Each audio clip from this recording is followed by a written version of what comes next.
Hey there, I'm going to show you how to calm your nervous system even when your life won't slow down, when you're juggling work, family, health, and 1,000 other responsibilities. And the thought of rest actually makes you anxious. This is exactly what I taught one of my clients who lives at elevation, volunteers, cares for her family, and still tries to manage her own health. Her body was doing everything right.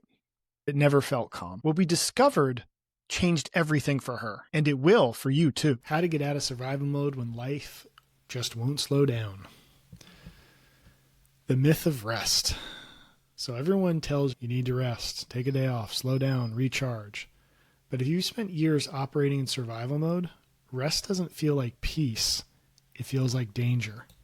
You've trained your body to find safety in motion. So when you finally stop, your system starts scanning for threat. You can't focus, you feel restless, and you think, what's wrong with me? Why can't I relax?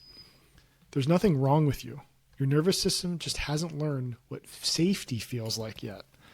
The nervous system paradox. I had a client, we'll call her Janice. She told me once, when I slow down, my mind gets louder. She'd walk, she'd stretch, she'd even meditate, but her body stayed on alert.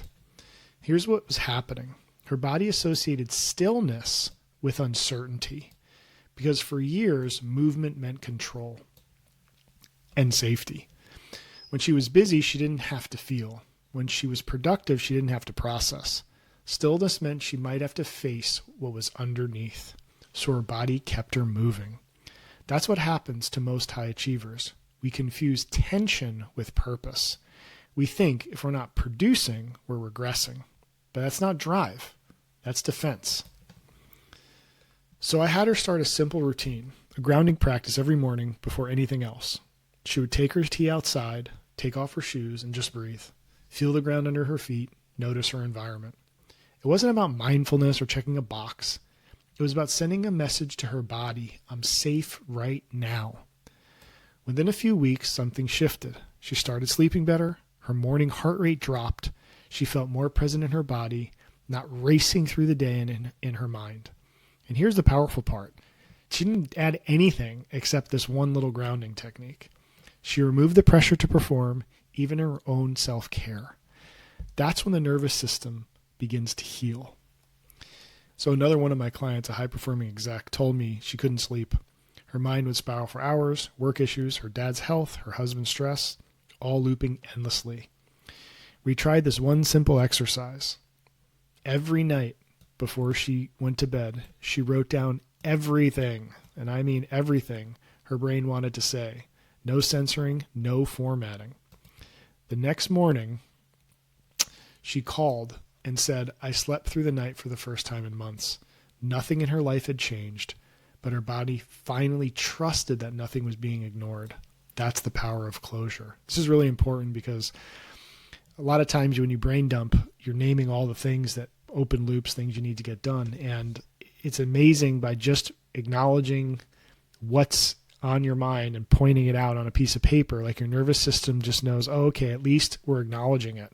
It's not even asking for a solution. It's just asking that you're moving towards a resolution. And so please don't underestimate how powerful this step is.